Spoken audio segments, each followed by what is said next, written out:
What's up, Doc? Welcome to the Docs Get Money podcast. Are you a badass doctor killing it professionally and has bigger dreams than just clocking in and out of the hospital? Do you want to leave behind a legacy that is as lit as an HBCU homecoming? Want to know how other doctors are getting to the big bag? That's right, making 5, 6, and 7 figures without putting on the white coat? If you answered yes to any of these questions, then you're in the right place. I'm your host, Kimberly, but you can call me Kim or KB. I went from being a burnt out and overwhelmed emergency physician to the founder and CEO of 2 6-figure non-clinical companies and beating burnout along the way. I'm also your business coach, here to help you make money moves to change the world. This podcast isn't just about making money, though. It's about leveling up your life, mindset, and bank account so you can build an empire that's as iconic as Beyonce. You ready? Let's get into it. If you're sitting on a mountain of expertise and wondering if it's possible to replace your clinical income while practicing full-time, I've got news for you. It's not just possible, it can happen in 90 days or less. But only if you create your FIRE offer, your express lane to fast income and a lifestyle that allows you to retire early, all while keeping your day job. Tailored for doctors ready to change lives outside of the exam room, you go from concept to cash in under 90 days as a consultant, coach, or midterm rental business. Think it's a stretch with your schedule? Think again. With the FIRE Offer Combustion Kit, you'll craft your expertise and story into an offer that's too hot to touch and sell it to make your first 4 or 5 figures. Ready to change lives and make bank fast? DM the word BURN to me, Dr. Kimberly, at Dr. Kimberly B on Instagram, and let's start a fire. What's up, Doc? Welcome back to another episode of the Docs Get Money podcast. I am talking to you from my office, but I am still on maternity leave. I'm on my last couple of days before I come back to full-time working in my business and also going back to work clinically. So I just wanted to pop in here and give an intro to what you're going to be hearing today. I look forward to getting back to some solo episodes and talking to you about some of the amazing things that have been coming up in my mind as I've been kind of, like I said, on maternity leave. We have so much to catch up on. I have a child and a business that I'm running, and there's so many new things that have come across my mind and new understandings that I have. So like I said, in the next few weeks, I look forward to dropping several solo episodes to give you a piece of what I have been thinking about and revealing to me. But it has been an amazing last few weeks. I wish you, or I pray that you have been enjoying the episodes that you've been hearing, the interviews that I've had with some amazing people. But like I said, I do miss just talking to you one-on-one, just sharing ideas and concepts and frameworks and tools with you just in your ears. So like I said, in the next couple of weeks, please look out for that. I'm so excited to be back coming up on the podcast again full time. So what I was saying is that this episode is going to be a little bit different. As you guys remember, last year, when I found out I was pregnant, I started to kind of a slowdown in my work clinically in my locum schedule. But before I stopped doing locums, I had a really, really, really amazing, really interesting patient encounter on my locums assignment. For some strange reason, I was really led to record a conversation with this patient. You are going to hear this conversation that I've had with her. She has a beautiful spirit. We talk about how we got introduced to each other. And it's just amazing in this world to kind of connect with people in this way. One of the reasons why I love locums and I like what I do as an emergency physician when I'm not burnt out from it is that you get a chance to touch so many different types of people's lives, and you never would meet them unless it was, unfortunately, sometimes the worst day of their life. They had to come to the hospital, because who signs up to go to the hospital?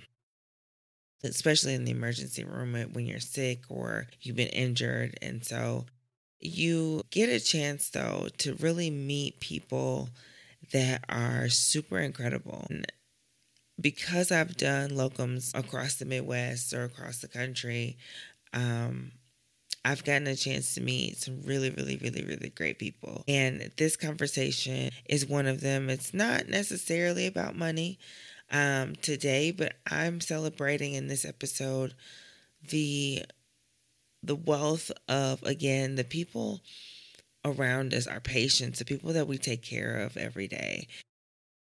I have learned so much from other people in the practice of medicine, the art of medicine, the science of medicine. And I'm celebrating in this episode the abundance of life that other people that we connect with in our jobs can give to us if we allow that to them, for them. So I hope you enjoyed this episode. Hit me on my socials if you are interested in working one-on-one with me or working deeper with me. I'd love to hear more about you and meet you. There's going to be lots of things coming up, like I said on the podcast, and for my business. And so I'm excited to share those things with you as they roll out. But until then, enjoy the episode, and I will see you on a solo pod really, really soon. All right. Enjoy. A lot of doctors are very burnt out from the practice of medicine. And there's really a lot of things that happens behind the scenes that patients will never know because you're not supposed to know. You're here to get well or for us to treat you. Yes. So myself and countless other people are leaving the specialty or leaving the field. Not that we don't love the patients, not that we don't love patient care, but the system in and of itself has drained us. So for me, it was during the pandemic where I really started to feel like that. Yes. And I was only 2 years out of residency. And so most people don't experience burnout until they've been 10, 15, Yes. years of doing this. Yes. So for me to experience Now you're burnout, talking about hospitalists, doctors who practice solely I'm in talking about anybody. I'm talking about hospital doctors. I'm talking about especially clinic doctors. So primary care doctors. Wow. We have so This is a much bigger pressure. problem It's a huge than they're problem. not talking about. It is a huge problem that we're not talking about. And there's a shortage of physicians, period. And so when we come to places, we're often very stretched thin. And I don't even live here. I don't know if I told you that part. I actually live in Arkansas.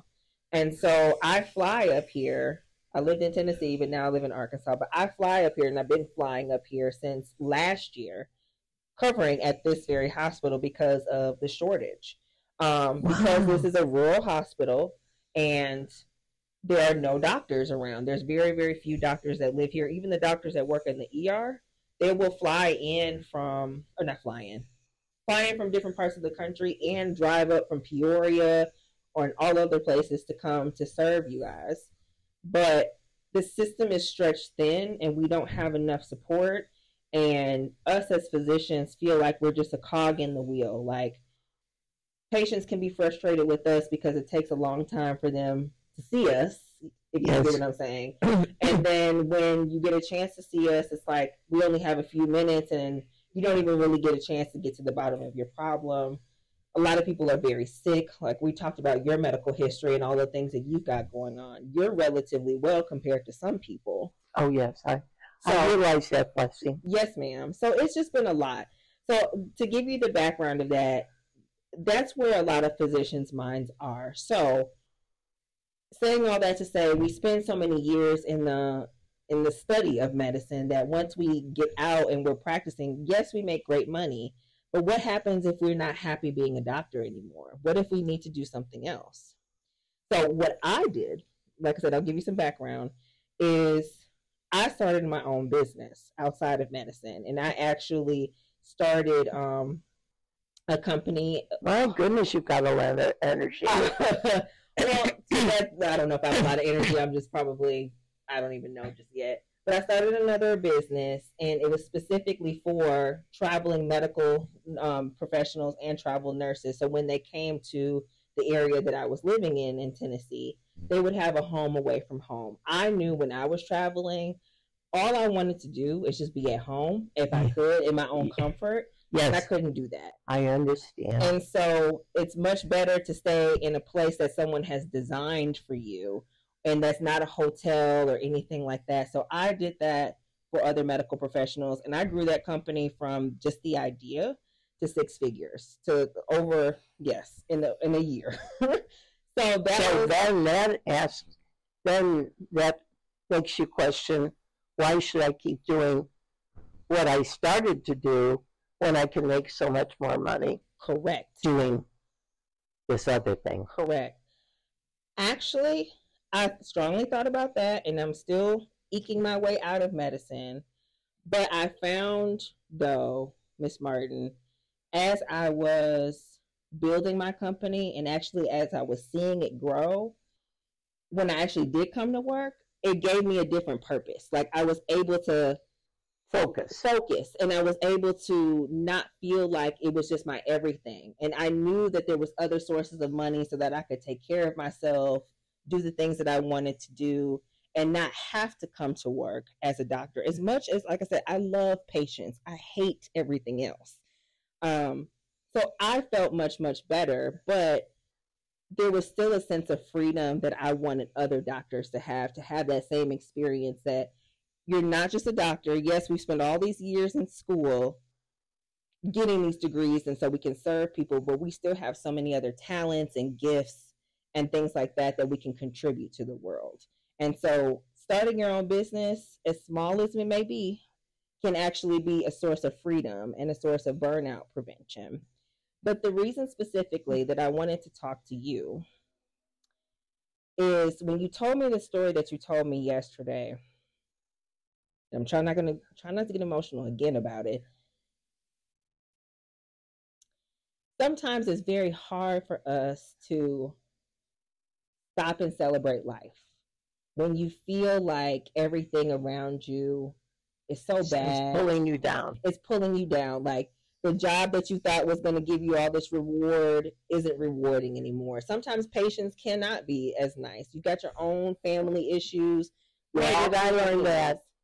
I learned that too. As a designer, you think that people who are inviting you into their home to have you help them have a better life, a living environment, that they're going to be appreciative of your efforts. And there are some, and then there are the others who are the complainers, the people who don't pay you, who tell you you're not worth a pinch of salt.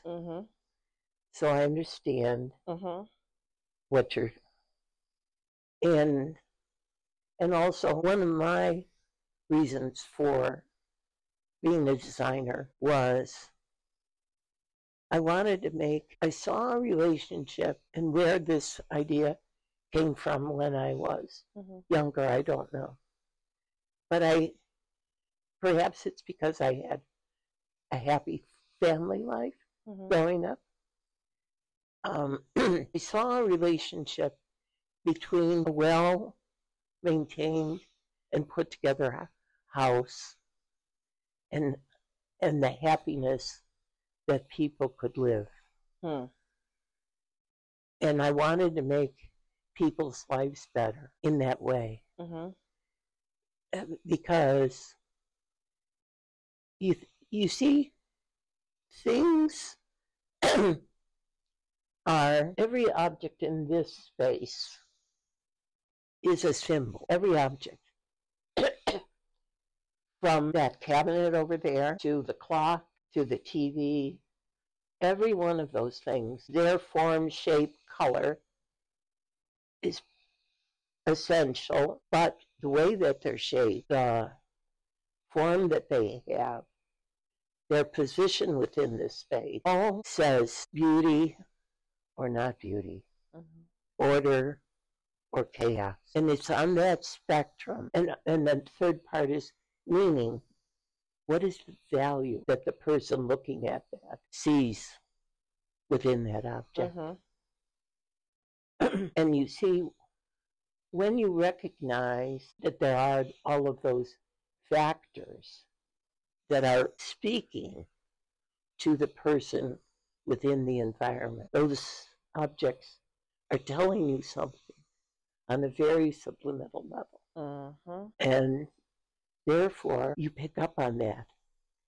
And they influence how you behave in that environment. So I'm relating that process to what you're talking about. Yes. You became doctors because A, you loved scientific learning. B, you had compassion for the well-being of other people in their lives. And you wanted to do something that made life better. Is that not? That's 100% true. And then you get in the field and you possibly feel shortchanged because going through medical school, they don't talk to you about how to make money, how the system works, and that was a part of my education as a designer. I didn't get either. Was how do you make money doing this job? What are all the different ways people go about billing for their services? So you come into the field with lots of knowledge, but shortchanged in information and other parts of the field that are essential for your own well-being and for your ability to sustain this educated lifestyle. And so then the dichotomy sets up between the happiness and sadness. You get it. You 100% get it. And it's hard, well, I'll say specifically for me, as a Black woman, as the first physician in this generation of my family that I know of. Nobody that I'm aware of on either side of my family is a doctor, and I'm the first one. They've seen me from when I was small saying, I want to be a doctor, I want to be a doctor, and I want to be a doctor. Well, Kim finally became a doctor. And so to turn around and say, I hate it here, I want to quit. And yes. People are like, they don't understand exactly how you put it just so succinctly. That yes, I have all the information. I did pursue my dream. But in the pursuit of knowledge, there was a strategic omission of, like I said, the things, and like you just said, the things that would actually help us to be well ourselves and actually operate. Because without you being well and healthy, you can't really help somebody else be well and healthy. Correct. Because this is what took me a long time in my life to really understand. You know, God's commandment is to love one another as I have loved you. And then the other part is to love your neighbor as yourself. And it was my mother, almost when I was, I would say 25 or 26, who said to me, no, it was my father. My father said, you know, Pat, in order for somebody to love you, you have to love yourself first. Mm-hmm. And it took me a long time to think about that and come to the realization that my self-loathing of I'm not good enough, I'm not perfect, I'm not lovable, took me a long time to come to grips with those feelings. And by the time I did, it was kind of way too late. How long would you say that you, well, when did you figure it out? How old were you? I had just kind of figured that out right before I found the lump in my breast. Mm-hmm. And I was teaching on the high school level, art at the time, because that was my original major. And so I found the lump, and I went to my family doctor. And he said, oh, this is probably a blocked milk duct. I'll give you some medicine. Come back in 2 weeks. So I came back in 2 weeks, and the lump was still there. So then he said, we need to do with my mother's history of breast cancer. He said, we need to do a biopsy. So he scheduled the biopsy. He didn't do it. He had a surgeon who did it. Now, my sister made me promise I'd be short about talking about this, and I'm probably taking too long. You're not. Take as much time as you need. So I arrive at the hospital for the biopsy. And, you know, one of the things that they do at hospitals when you get admitted, you have to sign all these papers of waivers of consent to treat, consent to do this, consent to bill your insurance, blah, blah, blah, blah, blah. And I was the kind of person who read stuff before they signed it. So I get there, and I read the thing and it says, I'm going to have a biopsy. And then there's this other paper that says I could wake up without, they do a hysterectomy. And I said, I'm not signing this. I won't sign this. And so they said they'd have to get my doctor. And so it was a big falderall. So because of that, I had only signed for the biopsy. And my parents had brought me to the hospital. Now, in that intervening couple of weeks, I said to myself, I know this is kind of intuition. I said, I think I'm going to wake up without my breast. So I was emotionally ready to accept it, but on one level. But I think my family was more shocked than I was. At least I thought I had accepted it really well. But you had said, when did you come to grips with the idea about you have to love yourself first before you can love others? And I had just come to that freedom of thinking I was an okay enough person. But back in those days, women were only valued for how pretty they were, what great boobs they had. And for somebody who had spent so long without dating to now, because a modified radical mastectomy is not a pretty thing. And I was happy that they had gotten it all. When they went in, what had appeared to be the lump that they were going to, that they thought was cancerous, was in fact a black milk duct. But there was a cancerous growth, stage 2 lump behind the black milk duct, with 4 out of 21 lymph nodes cancerous. So that's what caused the modified radical mastectomy. And so I guess for me, I was happy that I had held off signing the papers, because when my parents had to sign the papers to have the modified radical mastectomy, because I had only signed for the biopsy. But the doctors didn't want to go back in a second time, so they came out while I was still under, and asked my parents for permission to do it.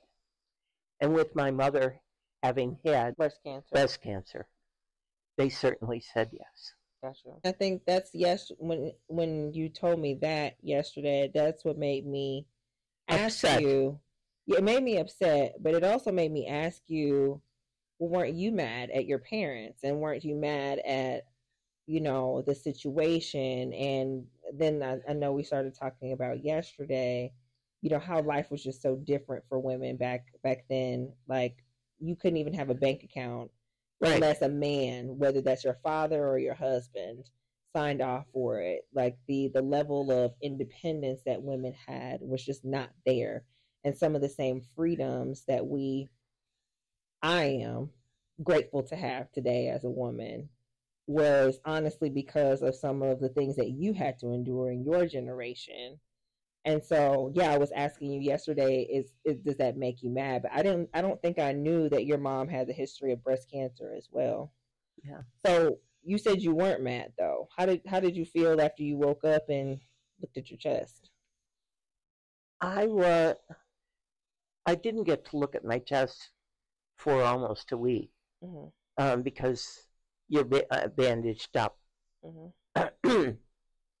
I was relieved that they got it all. I was taken aback by the hospital nurses bringing in I remember this, two other girls that I did not know came in to visit me and, like somehow to come in and cheer me up.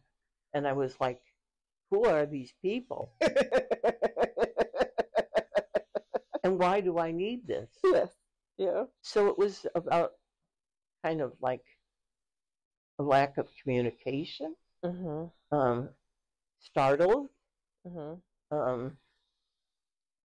It wasn't until I was home and the bandages were more off and I saw,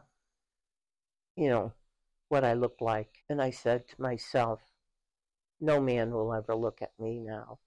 And that was pretty true back then. Yeah. Women's bodies were more important than their minds and who they were inside them. Or at least that was my perception. That may not have been true. What year are we talking about? Like what year was this around? 1973. Yeah. And it wasn't until several years later that I was talking with my brother, and I don't know how it came up in the conversation. And I made that admission to my brother that I thought meant that all that men really cared about was how a woman looked. And my brother started to cry. And he said, you think we're that shallow? And I said, but that's what I see. Guys, that's what you see on the TV. That's what I've seen growing up. Cute guys only date cute girls. So it was a big conversation. And then I shared that conversation with my mother because I was sad for having upset my brother. And she said, the person who cried the most the day you lost your breast was your brother. And I felt really bad about having hurt him and for speaking so poorly about men, putting them all in a box, just like men put all women in a box. Or that's what I thought. But you asked when I realized how important it is for us to be able to have a secure sense of self and a grounding in our own lives, so that we know we're able to set up boundaries and still reach out and take risks in life, to do our jobs, to learn something new, to keep on growing, to keep on believing, to keep on hoping, to keep on loving. So that's kind of a side story. But the original story that I told you about was what was the impetus for my Celebrate Life Day, and what the Celebrate Life Day contains, and how it has enriched my life over the past 50 years. So maybe I need to, if you want. Like I said, I want to hear everything and anything that you've got to say. So I know you said that you typically don't share that story with people unless they're part of the crew. Yes, celebrating life with you. So if you feel comfortable with sharing it, please go ahead. If not, I thought that was what you wanted to hear. I do, because I thought about that. But you said that you wanted me to be on the podcast. You are, because you thought it would help those that you produce the podcast for. So what is your goal for your podcast? The goal of my podcast is a lot of different things, but it is to really show doctors that there are other ways to making money outside of medicine. That's kind of the blanket one sentence of it all. But as I am taking my medical life and becoming an entrepreneur, growing, doing something new, money is not just the dollar bills, it's not just the exchange of that, and where that comes from, and even being an entrepreneur has so much more to do with self-concept, self-love, gratitude, celebration of yourself. Just almost exactly verbatim, which I couldn't have said it better myself. So you are spot on with everything that you said. So yes, my podcast is about money and about wealth, and I talk about sales. I talk about different hustles that you can do outside of medicine, and I interview other people and other doctors about what they do. I wanted to talk to you because one thing that I am learning, and I've learned most this year, is that it is gratitude for what you have right now. It is belief in yourself, being lovable and okay just like you are right now. Right. That will give you the energy, the internal power. Thank you. The internal power to go ahead and say, you know what? I'm going to take this risk. I'm going to take this risk, and I'm going to do something different. And whatever the world has to say, and it may not be totally different. Exactly. It may be, I'm going to take this risk to speak up. I'm going to take this risk to try something a little bit different, a different approach. That's what it takes. And so when you told me about your Celebrate Life thing, I'm not going to tell your medical history unless you want to tell it, but after we were talking yesterday and, you shared more about your past and kind of how you got to this point today, me being me listening to you, as I'm saying, like, aren't you mad? Aren't you this? Aren't you that? But when you told me the story of how you came up with the Celebrate Life story, it was a miracle. And I've had similar experiences, not with my health, but I was in a really dark place. And I had just started my business, and my husband at the time had put his hands on me, and we were separating, and there was a lot of chaos going on with the business, and I didn't know what to do. And I honestly had a moment very similar, it felt like, to what you shared with me, that I had to remind myself, step by step by step, things that I needed to be grateful for, things that God had allowed me to achieve, overcome, in pursuit of being a doctor. Most people will go from high school, then they go to undergrad, then they go straight to medical school. Yeah. No, my path to medicine has been very circuitous. Thank you. I couldn't get the word out. That's the exact word I was like reading my mind. Very security, but at the same time, I felt like in that very moment that I was a failure and that I wouldn't fail. And then, like I said, I had to have gratitude and celebrate each step that God has allowed me to come along this path. And I had to say to myself, Kim, you became a doctor against all odds. You matched in this residency.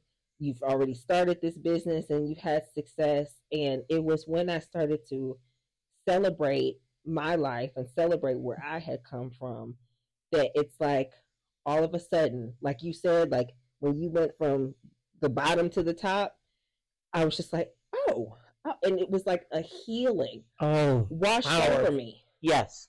It was like what I was telling you yesterday in that story of how when I walked from my bed in pain to the other end of the hospital to sit in the room and to hear that voice. And it was a male voice, and it was so loud. I had to look around, made me scared. I really felt there was a person behind me. I looked both ways. I mean, I was frozen. If the voice was that Can you tell me from the beginning again, for those who are listening, because I forget, we're talking to each other, but we're recording for the podcast. You remind me of the story and what actually happened and kind of walk me step by step again. Okay, so I was in a lot of pain. Had a bad pain in my back after the surgery. And it was late at night, 2 a.m. And I made the decision, and this was before hospitals required bed alarms to get out of bed. So I got out of bed and decided that if I moved around, maybe I could get some of the pain to go away. So I walked the hallway past the nurse's station. They didn't look up, and I'm saying, woe is me. Why is this? Why am I in this pain? This is awful. And no one cares. Look, they haven't looked up. And I walk into the other end of the hospital wing where the sunroom was, with only the street lights to light the room. And I sat down. I perceived a chair, and I sat down in the chair. And it faced the hallway, not the street. And I was sitting there bemoaning the fact that I had lost this part of my body and that I would never be the same. And oh, aren't I the most pitiful person? I was having this big pity party. And behind me came this voice, and it was a deep man's voice. And I knew there was no one in the room, or at least in the dark I had thought nobody else was in the room. And I wasn't talking about these things out loud. I was just saying them to myself. But the voice was so real. And it said, you ungrateful wretch, you. And frozen with my hands on the arms of the chair, I looked around. I couldn't see anybody both ways. And then I realized it was God talking to me, and that he was disappointed in me for not being grateful. And I sat there and I said to myself, I have to be grateful for my body that I have. And I started being grateful for every part of my body. I started with my toes and my feet and what they had been able to accomplish for me, and the troubles that they had had in their life on my body. And I thank God for my legs and my knees. I did this whole you know, that song that's about your body parts. Used to be a big song. Head bone is connected to the thigh bone. And I did this whole litany about what my body parts had done for me. I reached the top of my head, my brain, my hair. And by the time I had done that, I was totally pain free. I mean, literally pain free. And I got up and I walked past the nurses, and I could have cared less that they didn't see me or didn't look up at me. I was free. So I got back in my room, put myself to bed, but I was wide awake and said to myself, I have to figure out a way to remember to be grateful for what I have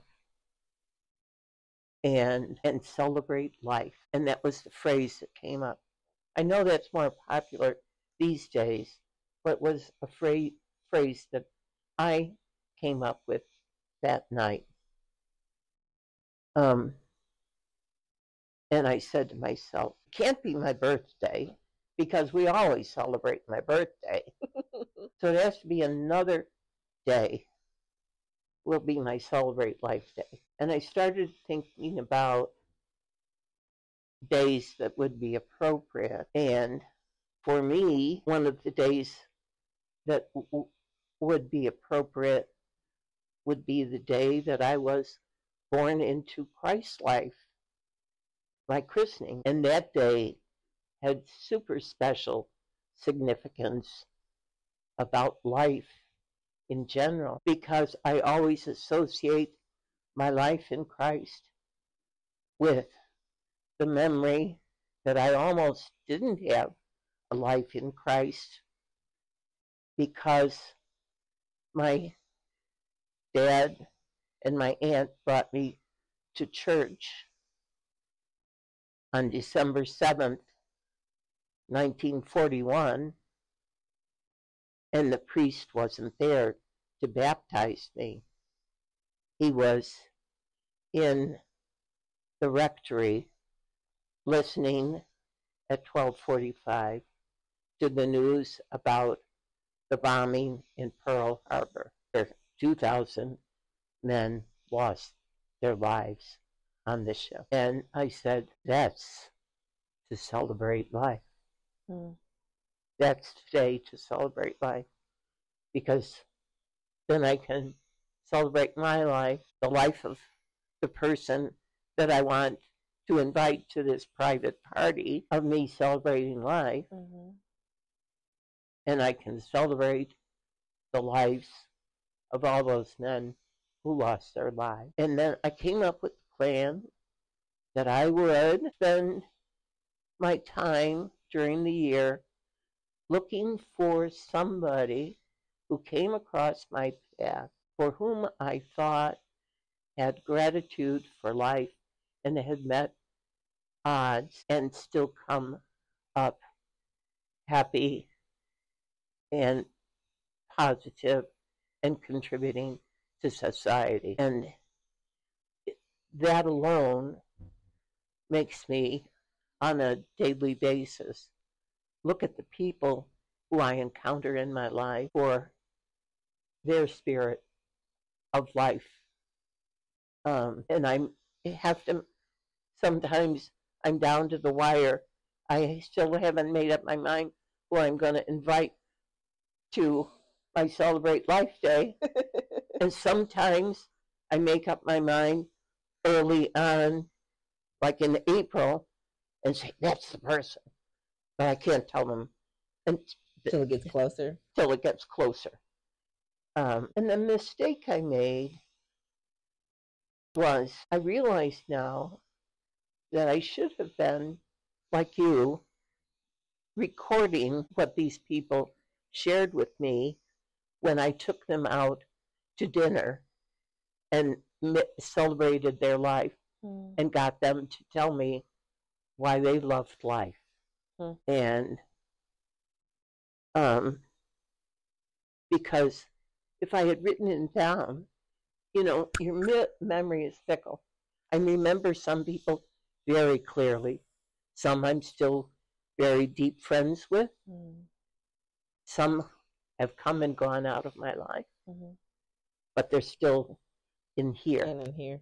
Yeah. And here. But I think it would have been a wonderful little memoir of, because I think gratitude is really an important thing. I mean, and I know as a doctor, you fully realize the miracle that our bodies provide functioning for us every minute of every second without us even realizing it, without us even thinking about it.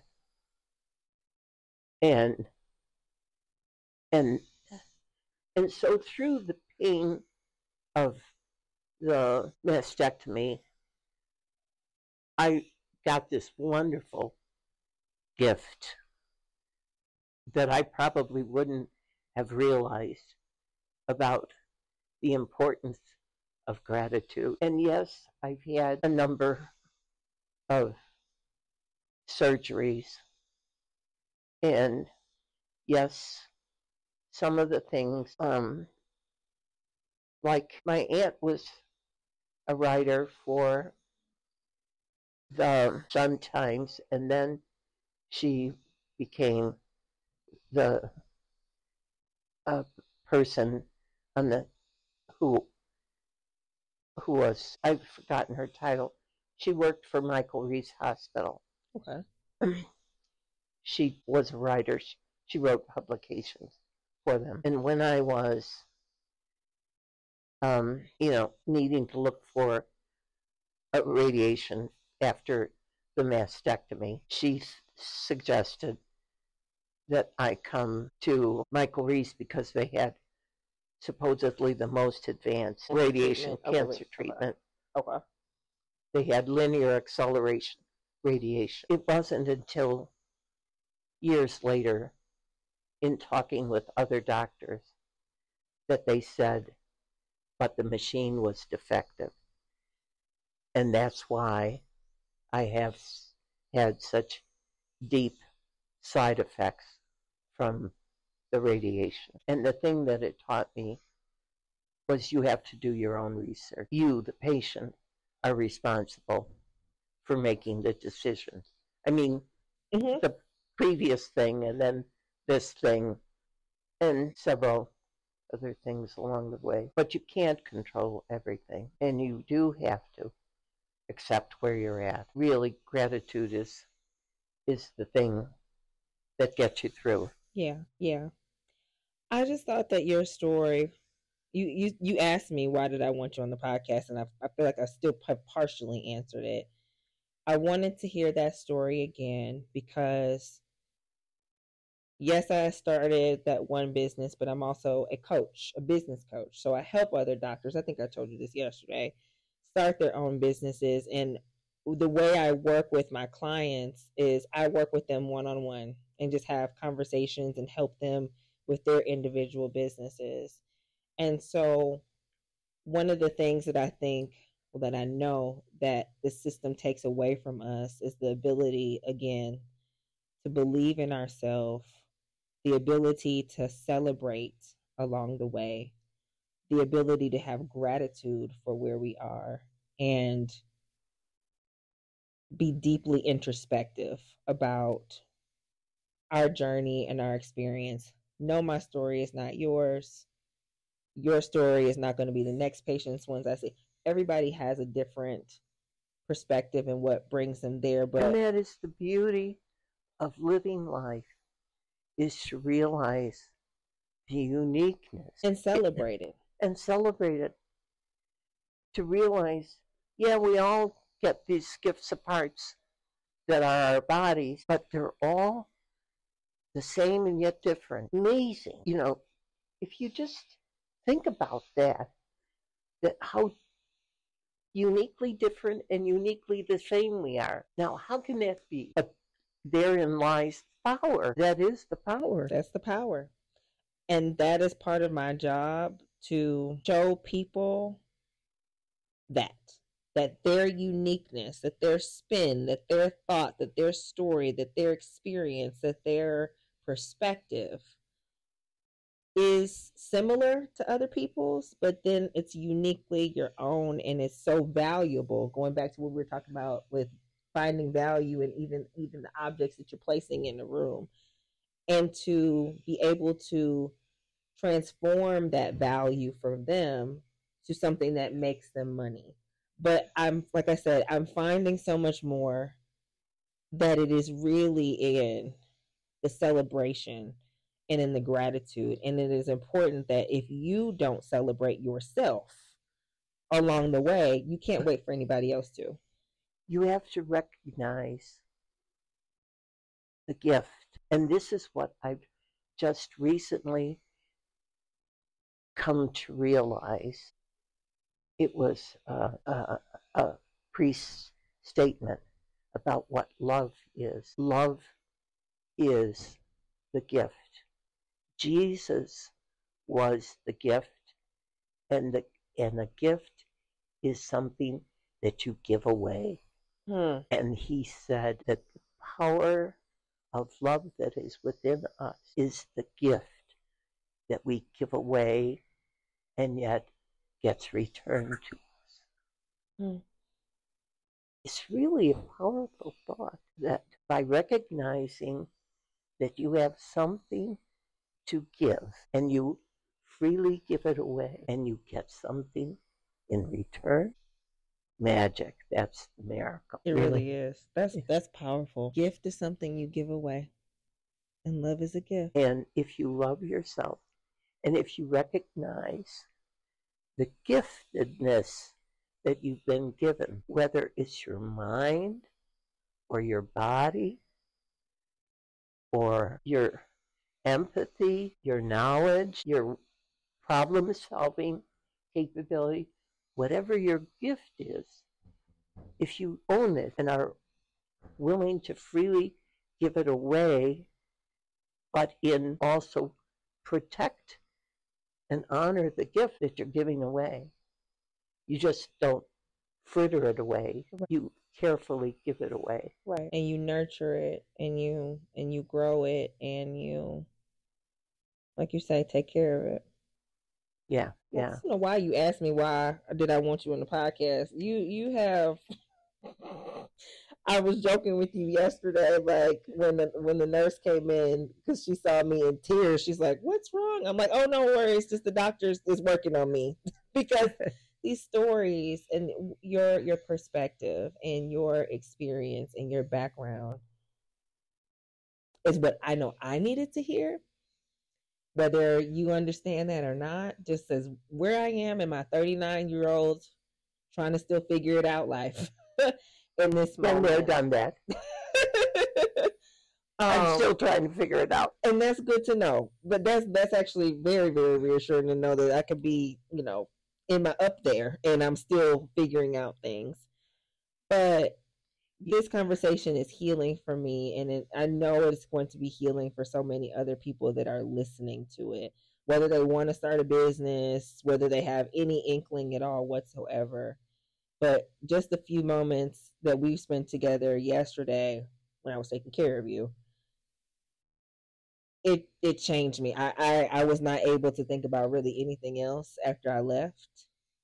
And yeah, I was like, I had to make sure. I got really sleepy because I got off pretty late yesterday. Yes. But I was like, nope, I got to bring my microphones. I got to do this and all that, because I know somebody else needs to hear that. And I wanted to celebrate on another note as to why I wanted to celebrate you. Thank you. Because you said that, like you said earlier, you didn't get a chance to write down or record or tell other people specifically why you had them, with you on December 7th and why you were taking them to dinner. But I wanted an opportunity to celebrate you, because your generation of people have been through so much, some things that I will never understand. And you all hold so many answers and so much of wealth of knowledge and wealth in so many different ways that I've been I'm thinking glad about. you see gifts in people. That's your gift. That you see gifts in people. You think so? You're able to draw them out. Thank you. Thank you. I'm learning how to just You have to do it for yourself. and do it for myself. And you've learned how to do that, and now you're doing it for other people. You're encouraging other people to use their giftedness.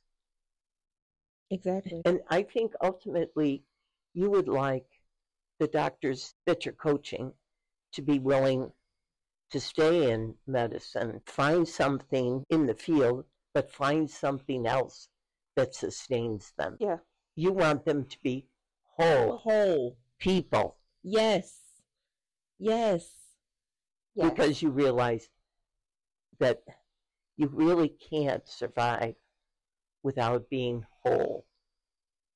And part of being whole is recognizing the gift. Well, I should have just let you do the podcast.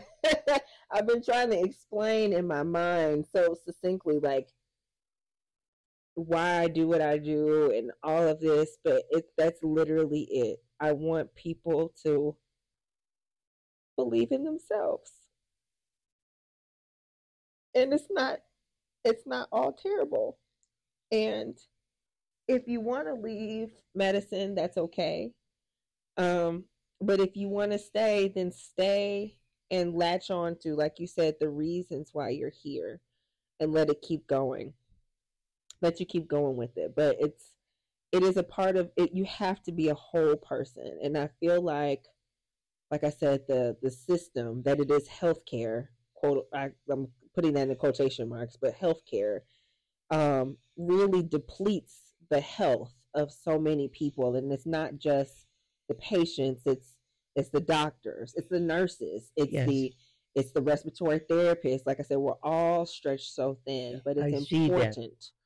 I've been in this hospital now 3 times in 2 years, and I see it. And even when I go to my clinic appointments, now I see their stress in so many ways, but I see that so many nurses who know about health are overweight and their bodies are stressed. I remember one nursing tech last year who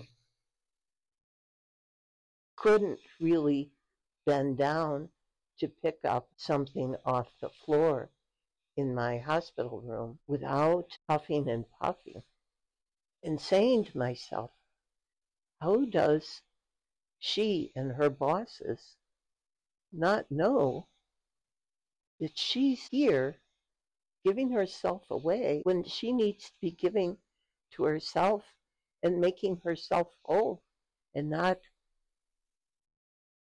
overweight, and to love herself enough to care about her own health.